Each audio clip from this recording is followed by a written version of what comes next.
host. And here's your host, Riparian. Well, kia ora and welcome to Sarah's Country, your home for thought leadership in farming, food and fashion into the future.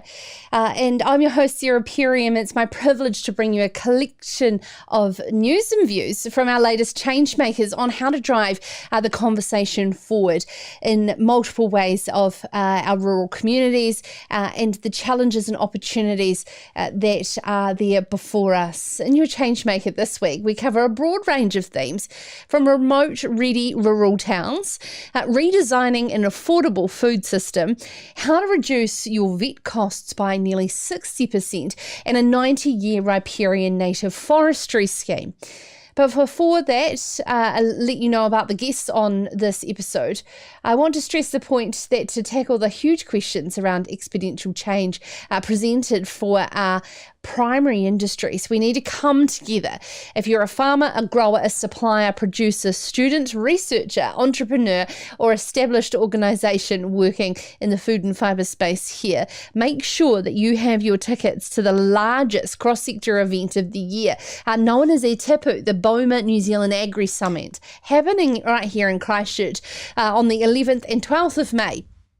2 days of 20 plus future focused speakers, interactive workshops, panels and Q&As. Your chance to have cross-sector networking that is exclusive Canterbury experiences as well. It will be the biggest food and fibre event of the year, and make sure you can get your tickets to that event. I'm going to be there and I'd love to catch up with you to discuss your ideas and challenges, and I still have a special for you on those early bird tickets. Use the special code Sarah to unlock a further $100 off registration. etipu.boma.nz. Tonight on Sarah's Country, Lisa Booth is one of this year's Tipu speakers and Chief Executive of Kete Kai. She's going to explain to us how Kete Kai is helping to redesign a more affordable food system and her thoughts on what we can do in our production systems. Exporting 95% of our food, yet we have food insecurity across many of our vulnerable here in New Zealand. Russell Hield is the owner, along with his wife Charlotte, in the Brow Dairies in Norsewood. They are working as a case study for Calm the Farm on how they have transitioned to regenerative mindset and practices over the last 4 years, which has seen them move to once-a-day milking, reducing vet costs by nearly 60% and providing resilience through those drier seasons. Lastly, Hugh Riddiford from ElandNZ discusses a 90-year riparian native forestry scheme, providing the necessary buffers for the sludge and slash from our pine plantations on the east coast. What will that look like, and how can it be of economic value to plant native buffer zones, also capturing the value in our Manuka honey? To kick off, Joe Palmer, founder and managing director of Pointer Remote across the ditch in Australia, will explain how she's helping to connect rural towns by building capacity and people to be able to work remotely. It's an incredible initiative, seeing her work with local economic development agencies to attract more people to small towns, provide the trailing partner or spouse to have job opportunities, and build regional resilience. Joe Palmer's up next here on Sarah's Country's Changemaker. This is Sarah's Country. Join the conversation. Have thoughts on an interview? Or have you got questions you want answered by a future guest? Let us know. Email sarah@sarahscountry.com. Oh, nice boots. Yeah, thanks. They're new.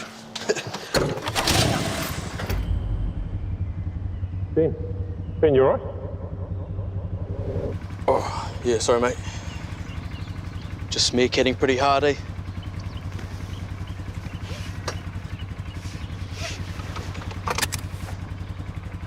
Yeah.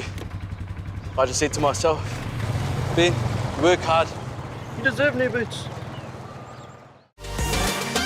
Well, our first changemaker this week on Sarah's Country is a bright, innovative young Australian woman who is living in rural New South Wales and is helping to build capacity in people, businesses and communities, leveraging this new concept of remote work through training and recruitment, and ultimately driving people to live and work in the regions. And she will join us now to explain the benefits of remote work and on our national economy. Jo Palmer, how are you? Thank you so much for joining us. We were introduced, we've had a bit of a yarn last week around the work you're doing, and it's absolutely inspirational being able to simply just connect up communities, those who want to be able to work in those regional communities and making it easier. Jo, can you just tell us, how did you fall into this type of work? Sure. Well, thank you very much for having me, and it was great to meet you last week and really happy to be here.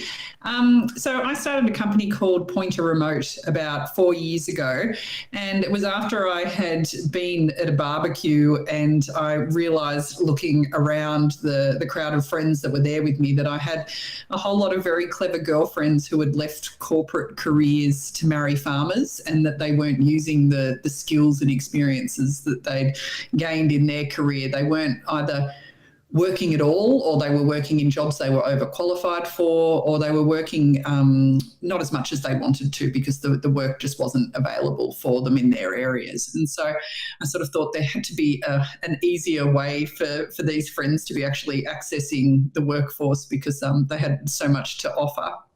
And so I started the business initially as a job matching platform. So like some of your big recruitment platforms, we just advertised jobs that could be done remotely from anywhere in Australia, and worked with businesses who were looking to fill those positions if it didn't mean they had to come into their office. So that's how we ended up in this space to start with.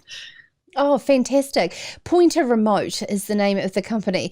And the work that you're doing with local economic development agencies to be able to put these small towns on the map is quite something as well.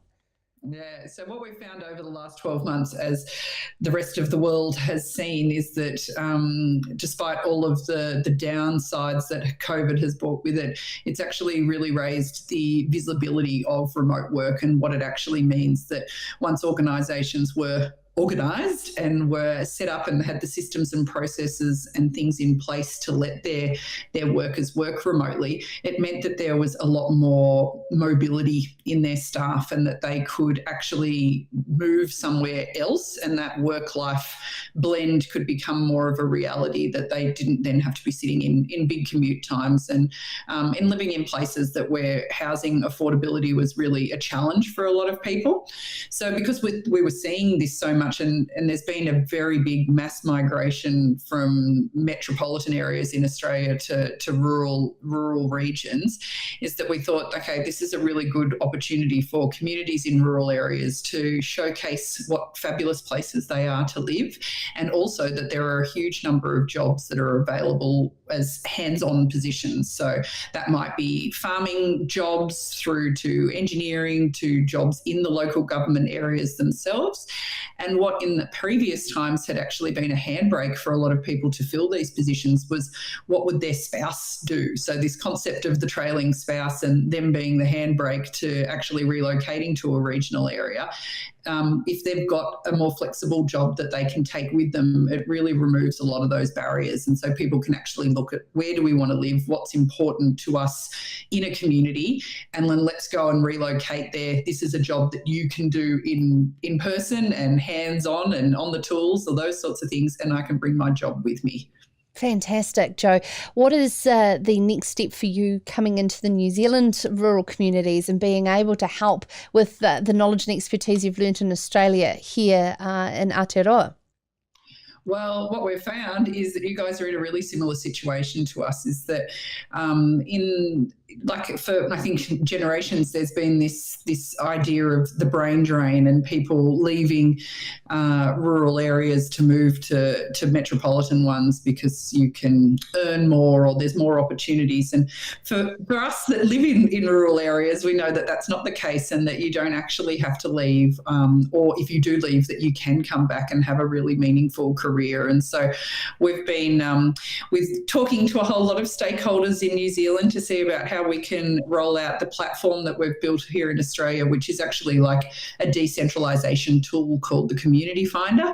And so what it actually helps is the individual can work through a number of questions that ask them what's actually important to them, and it actually then showcases towns across rural Australia that has those sorts of services or attributes in the community, and we're really looking forward to hopefully doing the same thing in New Zealand. Fantastic. It's great. Have a look at the website, pointerremoteroles.com.au, to understand the work that Jo is doing and being able to help empower people to access the career they want, but from the location they want to live in. Jo, thank you so much. And if you're listening to this and think that this working with Jo and you can help support her on her mission to work closely with New Zealand rural communities, our government, our local development agencies, regional councils, etc., please get in touch with me, sarah@sarahscountry.com, and I'll put you in touch with Jo to be able to sort of amplify the work that she's doing in Australia here in New Zealand. Now, after the break, following on from yesterday's opinion maker, we're continuing the conversation around reducing food wastage, but also helping to feed our most vulnerable. As part of the Aratu event coming up here in Christchurch in May, Lisa Booth is one of the speakers, and she's also the founder and CEO of a food box called Kete Kai. It is our most accessible food box in here in New Zealand. It was born out of her frustration with the current food system and getting people the basics that they need in eating a healthy healthy diet, even if they are on that breadline. Lisa joins us next here on Sarah's Country's Changemaker. This is Sarah's Country. Catch the latest on the matters that matter most wherever you are. Listen to Sarah's Country on Spotify, iHeartRadio, Apple or Google Podcasts. Try asking Alexa or Siri. Play Sarah's Country on podcast.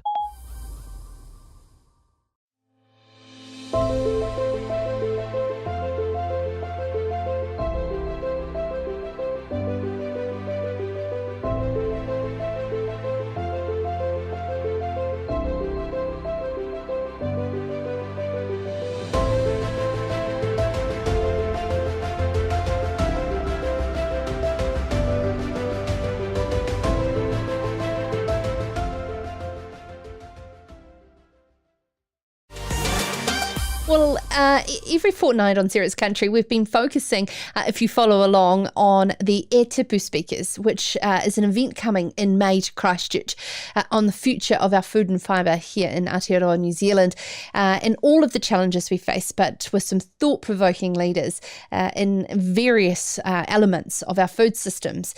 And of course, one of the very important parts of our food systems, especially what we highlighted on yesterday's show around food waste and the distribution of our food, particularly to our most vulnerable, is one of our big challenges here in New Zealand. And the primary sector, I know, and if I can speak on behalf of, genuinely care about the food security of our own.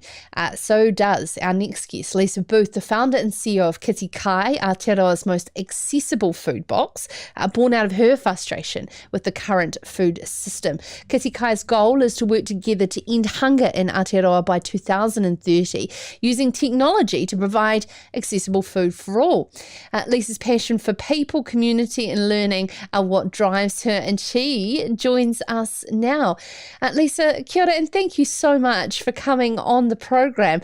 Your long-term vision is out of this world, but of course, we're all right behind you. End hunger by 2030. Oh, kia ora. Thank you for having us. Yeah, absolutely. We do have a big goal, but there's no point in going out there, softly. It's a pretty big problem in New Zealand, and we're here to help tackle it in any way we can. And you've also you're an activator with SheEO, a ridiculously generous, amazingly radical global initiative founded by Vicky Saunders that helps women-led ventures. You've been helped and supported and celebrated to create Kete Kai with their support.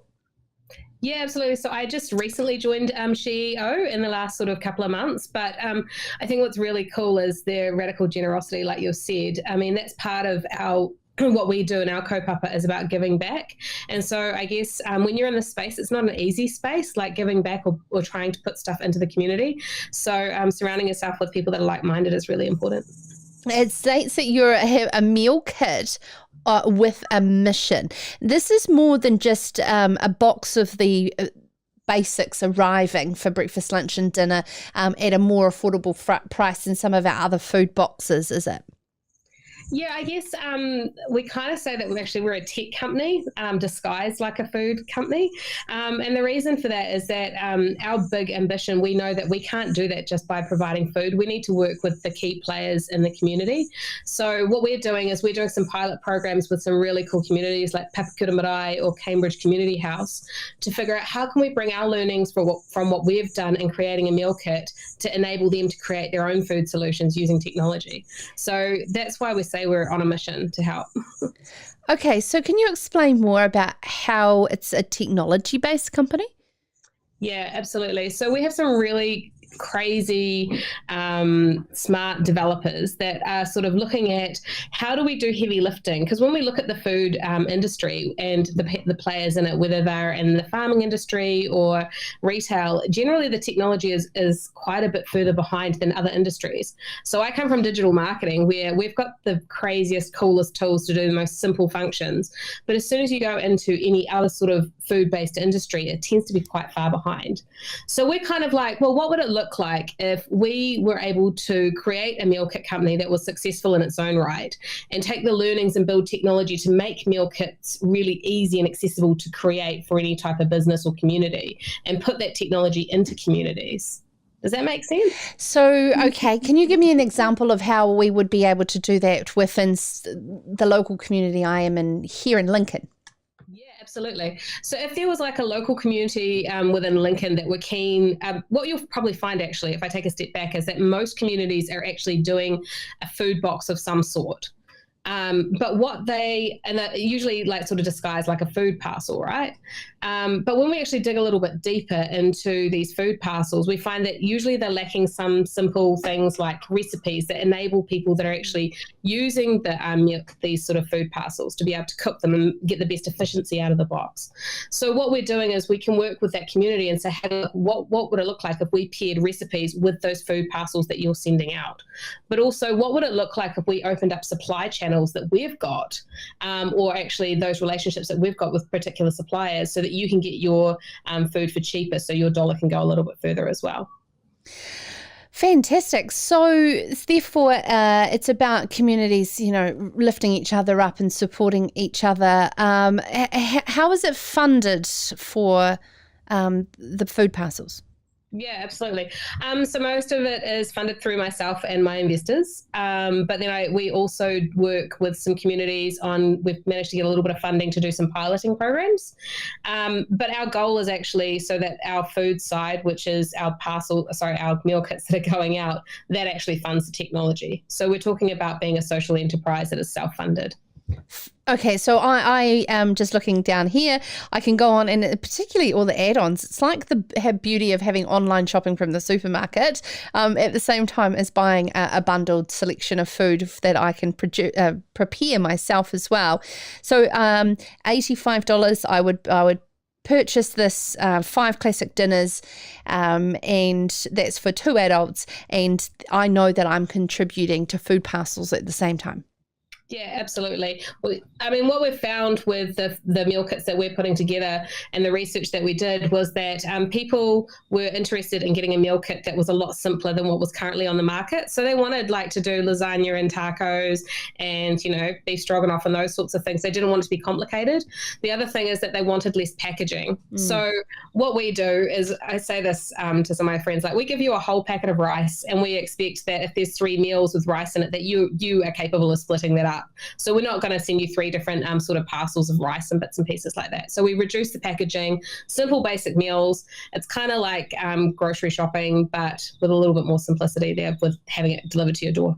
Fantastic. I've actually got into ordering big glass jars and labelling everything with a label maker and having the big 3 litre of rice and flour and everything like that. So I totally relate heavily to this. And sometimes you just do want a simple meal as well. So what are some of those fundamental things you've found in researching and unpacking our food system here in New Zealand that really frustrate you, that the low-hanging fruit for us to change?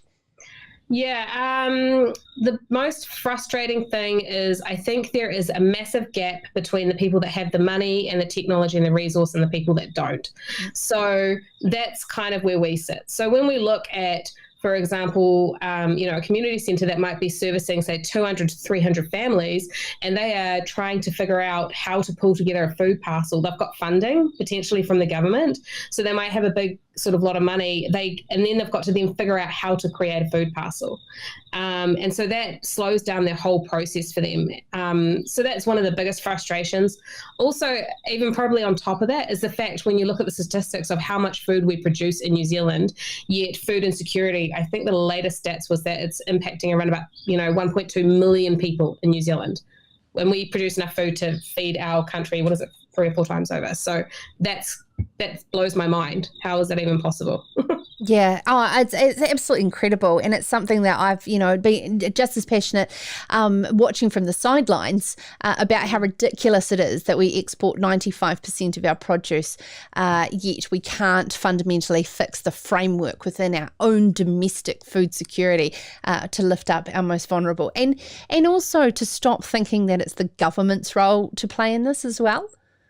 No, absolutely. And I think that's the thing. And I think the government, from some of the, I don't know how to say this, but I guess some of the people I've talked to that are within the framework of the government, it's not the people in there that are the problem. Sometimes it's the framework that they're stuck in because they genuinely want to help. And there's sort of a lot of governance and stuff that is sort of stopping some of this progression. But then there's some really epic sort of organisations like Kete Kai, which is sort of advocating for zero hunger in New Zealand. They're doing some incredible work. And also a lot of the iwis and marais that we've talked to and are working with, they are trying to shift the needle as well. And I think what's really interesting is I think we're seeing a lot less people put blame in place and starting to look a lot more sort of focused on solutions. And also, I think when we're looking at solutions, not being scared of failing, because if we have this fear of failure, then we don't push the boundaries as well. So I'm seeing a lot of these changes happen in a lot of the conversations that I'm having with people, which is exciting, but I think we need more of it and faster and harder. Yeah. Fantastic, Lisa. You're such a woman on a mission. I love it. And you can catch Lisa at the Aratu event where she'll be speaking for much longer than she just spoke to us about the work that she's doing with Kete Kai. Check it out online. It's absolutely incredible. Now, coming up after the break, one Norsewood dairy farm has given their farm system a bit of a shake-up, reducing vet bills by 60%, reducing stress on people, the animals and the land to create more balance. Russell Hugh will join us very shortly to speak about the work they've been doing in making change at Brow Dairies. This is Sarah's Country. Join the conversation. Have thoughts on an interview? Or have you got questions you want answered by a future guest? Let us know. Email sarah@sarahscountry.com.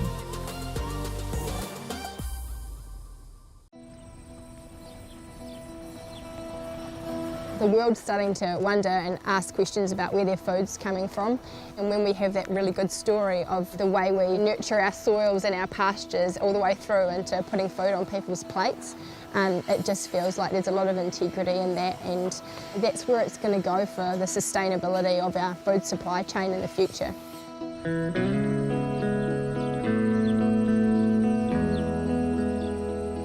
We are Russell and Charlotte Hugh, and we live in a place called Norsewood on the east coast of the North Island. We've been along the regenerative farming practices for coming up 4 years, and coming up 2 years converting to organics. We milk once a day, and so I leave home at 7 o'clock every morning, which is not typical on most dairy farms.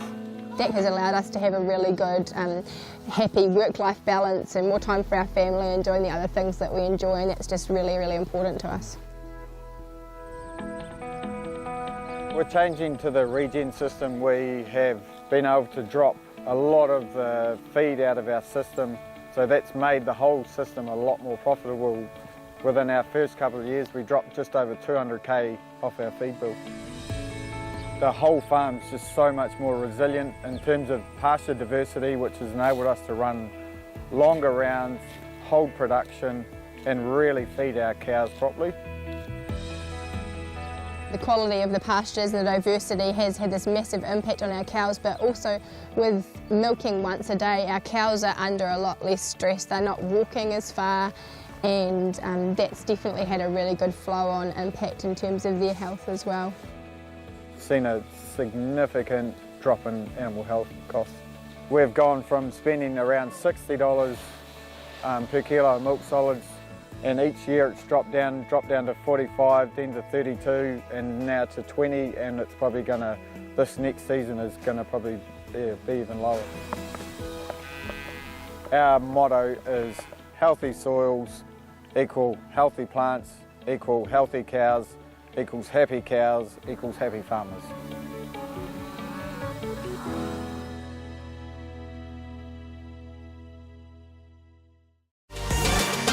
Well, making change on farm can be difficult, particularly when you are managing profitability to make the environmental and, of course, human and animal benefits through some of the changes that are happening across many dairy farms across New Zealand.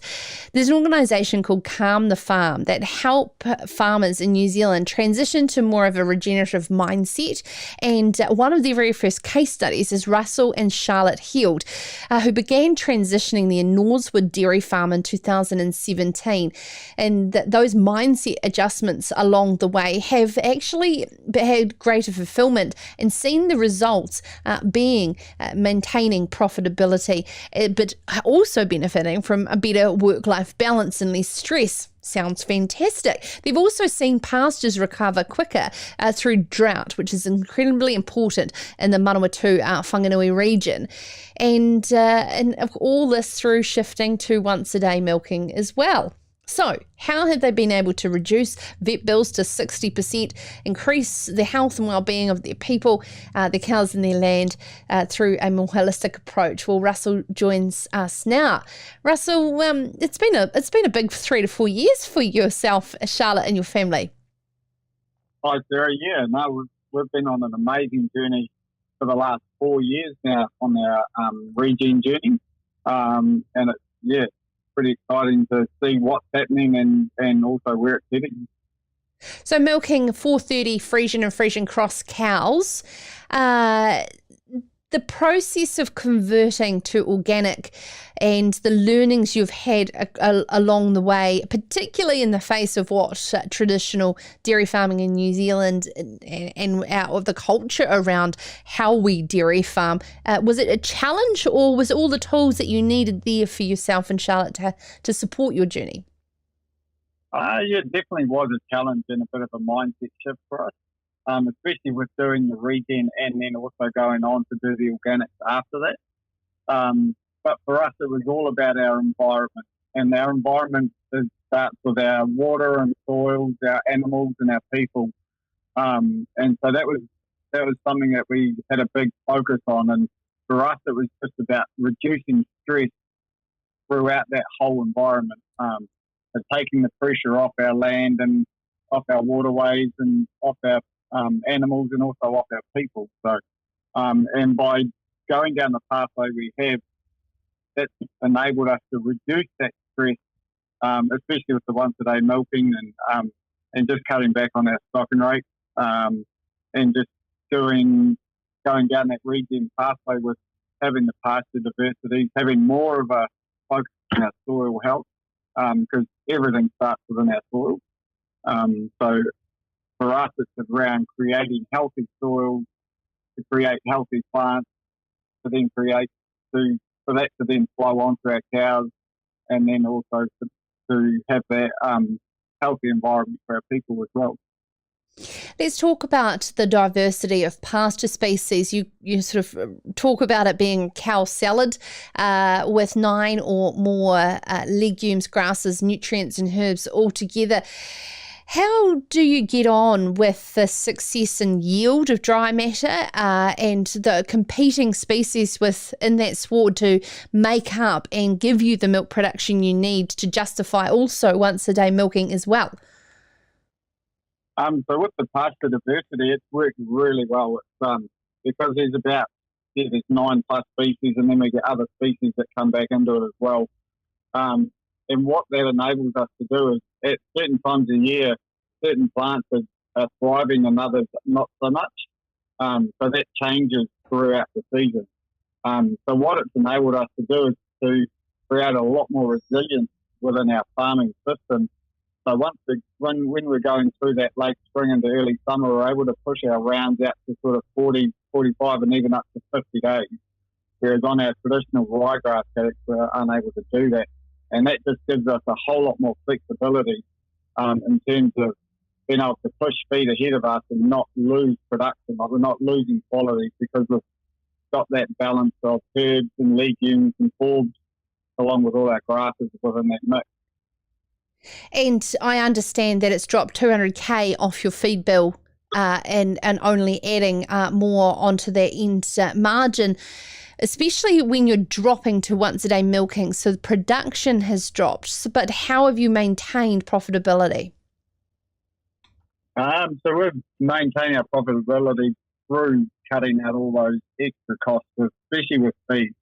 So instead of going in and cutting the silage and then feeding it out normally within sort of a month, which can happen on some farms, we are finding with the pasture diversity that mixes we're planting, we're able to utilise them basically instead of having to go in and feed out. So we're topping the cows up, so we can take paddocks out for 50 or 60 days and strip graze them through those paddocks to hold our round length out, and then that enables us to not be out there feeding out early.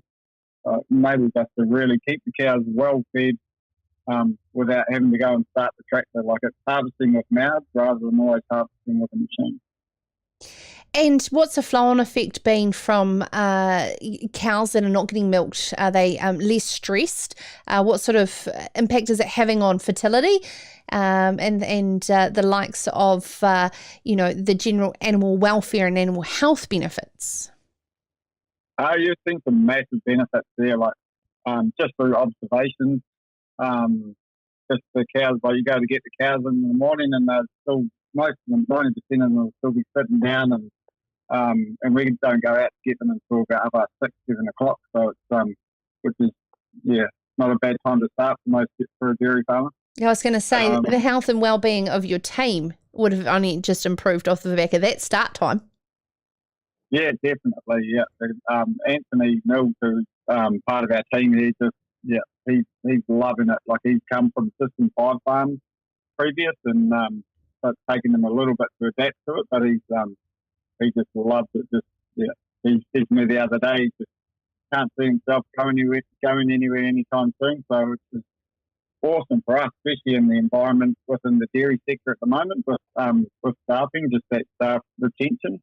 So it's all around creating that right environment for staff, and he's just loving what he's doing at the moment, which is awesome.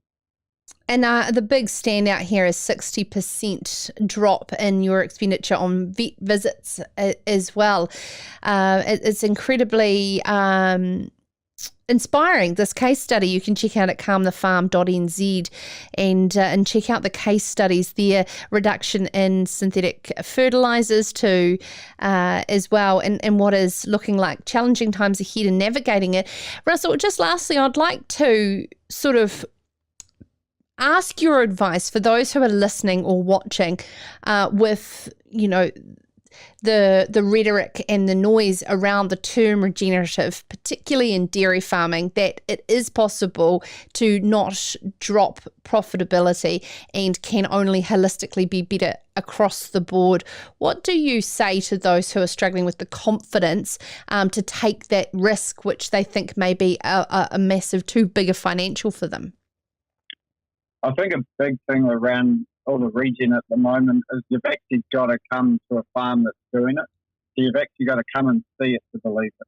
That's what I always say to people. Just come and see it to believe it. Because that, you can talk about it and give them all the figures and tell them all the benefits, but until they actually come and see it, they won't really believe it. And we've had that with other farmers that have got on board, that have been driving past and have seen what we've been doing, and have, after a year or even 2 years, called in to see what's going on, and then they've made that shift and just, loving the journey that they're now on. So there you go, straight from the horse's mouth. Russell Hield farming with his wife Charlotte there in Northwood in the Manawatu Whanganui region, making changes for the benefit of themselves, their staff, the land, the cows, holistically creating a different future and making changes that they see fit. Now, calmthefarm.nz is where you can go to check out Russell and Charlotte's story, their figures around their business, as well as more case studies, and those transitioning to a more regenerative mindset to how they dairy farm here in Aotearoa, New Zealand. After the break, Aratu Forests have announced a change-making concept, a 90-year riparian native forestry scheme through ElandNZ New Zealand. The CEO, Hugh Riddiford, will join us to explain how the scheme will not only create more permanent native forest buffers along waterways in Gisborne area, but also to be economically viable. Up next here on Sarah's Country. This is Sarah's Country. Catch the latest on the matters that matter most wherever you are. Listen to Sarah's Country on Spotify, iHeartRadio, Apple or Google Podcasts. Try asking Alexa or Siri. Play Sarah's Country on podcast. Australia and New Zealand are home to some of the world's most innovative farming pioneers. Zematic is proud to partner with farmers who are committed to leading the way in sustainable water management. The Trailblazer Sustainable Irrigation Awards celebrate sustainable irrigation management, irrigation-driven improvements, waterway protection and environmental stewardship. See how our Trailblazers are leading the way at irrigationtrailblazer.com/winners. Creating our Changemaker show for Sarah's Country. I always enjoy getting your suggestions on those making change across our primary sector here in Aotearoa, New Zealand, as well as I read a lot of different websites and keep an eye on what is going on. And one thing I thought, following on our native tree discussion last week, was a really cool initiative that's come out of Gisborne. Aratu Forests announced a 90-year riparian forestry scheme. This is thanks to the team at ElandNZ, and Aratu Forests is one of New Zealand's 10 largest freehold forest plantations, making a difference. They announced that the industry-first 90-year right to plant land management agreement with sustainable land use company ElandNZ New Zealand that has the backing of Gisborne District Council is something that will see riparian native tree plantations and have not only biodiversity benefits but also economic benefits as well. Joining us is the CEO, Hugh Riddiford. Hugh, thank you so much for taking the time to share your expertise and knowledge in this space. It's hotly contested debate around right tree, right place. And this is, I feel, the right mix of achieving a commercial outcome and an environmental outcome. Yes, it's not unusual. Because most environmental initiatives don't really have a dollar value, and our mantra, as I've explained, is commercial solutions that have environmental outcomes, and that's our mantra. So we search for a commercial return, and at the same time look for an environmental outcome. So revegetation of streamside buffers within the Aratu, the privately owned forest estate, in areas that are unsuitable for timber production, what would that look like? And explain how you'll be rolling out these changes. Well, I mean, it's not so much timber production. It's more like logging and the growing of the radiata trees that needed to be logged within a certain period of time. the trees that we'll be planting, in fact, apart from the odd, what we call selected harvest to keep the vibrancy of the estate intact, there's no requirement to cut anything down. And that's why it was required to have a 90-year right. Now, the 90 years is only limited by the fact that a forest right, I'm going to use an unusual word now, it's called profitably. And profitably is a right to take, and it's a French word, but it can't be any longer than 99 years under New Zealand law, and that's why there's a limit. But of course, the forest that we're planting will be there forever. Fantastic.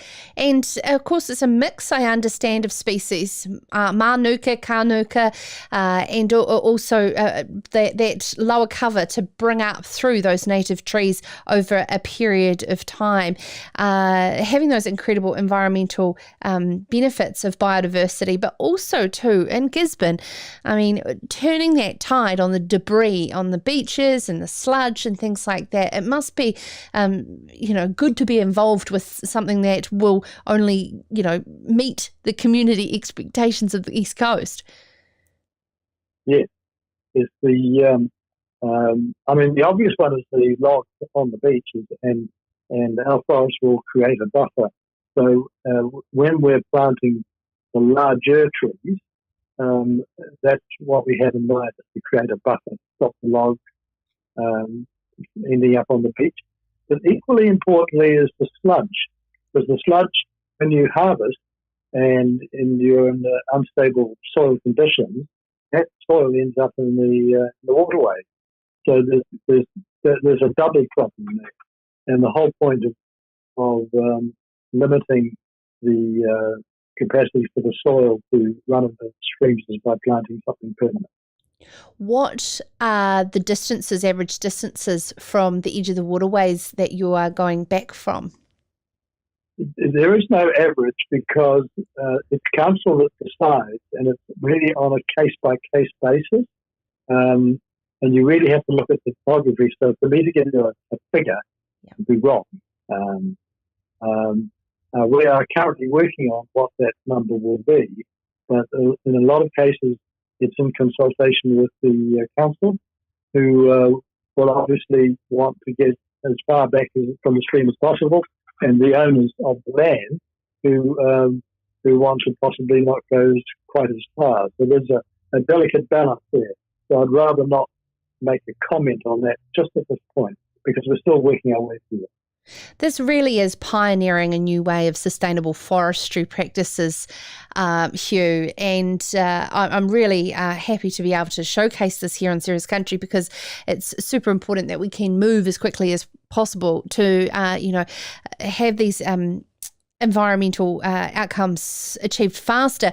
The question I have for you is it possible, excuse my ignorance in the forestry world, but to actually go through and take out a buffer of existing, so there could be 10-year-old Pinus radiata, and take that back 10 metres and plant them? Or is it only on the renewal of new forestry blocks?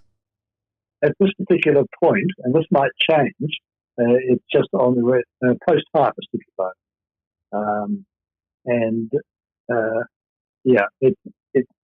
It doesn't involve areas that are already planted, but immature, as we call them, and but it's post-harvest. Yeah. The reason I ask that is because in a pastoral farming system, taking a 5 to 10 to 20 metre buffer out is taking land out of production, and that is to meet the environmental outcomes of the regional council under our national freshwater standards on pastoral farming. Should that not be applied also to forestry's responsibility as well? That's an interesting point, but it's not necessarily valid, because you think about the retiring of the area around waterways and sheep and beef, for example, and dairy. That has a particular problem, whereas if you've got a planted radiata forest, it's not causing a problem for the waterways while it's still young and growing. It's only post-harvest. Right. Okay, all right. So there is no flow-on water quality issues from established forestry? No. Okay. Well, sorry, I asked that question very quickly. I'm not aware of it. Yeah. But the commercial solution we spoke about to encourage foresters to go down the idea of native riparian buffer zones is one I really would love to talk to you more about. So with having that manuka and kanuka in there, is there opportunities for aperists and beekeepers to work closely together to have an outcome for the landowner? Yes, the whole, let's talk about manuka to start with. My great-grandfather had rolled his grave. He thought that I was not only encouraging people to let it regrow, but also plant it as well. But he spent his whole life cutting it down. But here we are, all those years later. And it's interesting, the honey that comes out of manuka. I remember talking to a farmer that we have a joint venture with around Lake Taupō, and he said that they knew many, many years ago that manuka had medical properties, and medical curing properties. And it was quite widely known. In fact, if you Google Maori and manuka, you'll find that they had knowledge hundreds of years ago that manuka had special medical properties. Now, for some reason, that information got lost in the time, and it's only in the last 10 to 12 years that the particular properties have come to the fore and started to have quite a lot of value. It's interesting enough, I am drifting along a little bit, going on too much these times. Manuka in the old days, it couldn't be sold. Nobody wanted to buy it because it was dark and a bit strong. Everybody wanted the white clothes stuff. And it was only in recent times that they realised that it had these medical properties, and it came into sort of being, if you like. Now, also the measures, and so the apiarist and the apiculture, value of honey, for example, has gone up enormously since I've been involved, which is about 12 years now. And it's only just recently that they have come on in its own a recognised international medical product, both surgical and cosmetics as well. I love the work that you're doing here, Hugh. Recognising how to improve economic returns as well as helping farmers diversify their operations and be more sustainable at the same time. Check out ElandNZ.com and the work that they are doing with farmers, forestries, Māori entities to work on apiculture forestry, permanent forestry, riparian forestry. It's really good stuff. Thank you so much, Hugh Riddiford, the CEO there, providing some more information around the 90-year scheme of riparian forestry that is happening, working in conjunction with the Gisborne District Council. As always, if you've enjoyed any of the Changemakers on Sarah's Country, feel free to send me an email, sarah@sarahscountry.com, and of course, to get in touch to suggest any guests that you think we would all collectively value from hearing from. I love getting emails from you. I really genuinely appreciate all of the involvement in our major survey. Over 300 people entered the survey to not only win the beautiful Honest Wolf bag, but provide the valuable feedback that we need about where to take Sarah's Country on into the future. It's been absolutely humbling to know what you love and how much you value it as part of your day, as part of your week, to gather the information that you need. With that, we will be taking a necessary break with all of the changes that are happening here for us here at Sarah's Country and Riparian Media to sort of pivot and reset and ensure that the next chapter of Sarah's Country is just as good as the last. Sarah's Country 2.0 will be back shortly with you as we take the next week or so to reflect on what is working well and what we want to take on into the future that's going to be sustainable for us, our team, for ensuring that you have still connection to the most valuable information that you've been enjoying. So in the meantime, until we reconnect again, ka kite anō.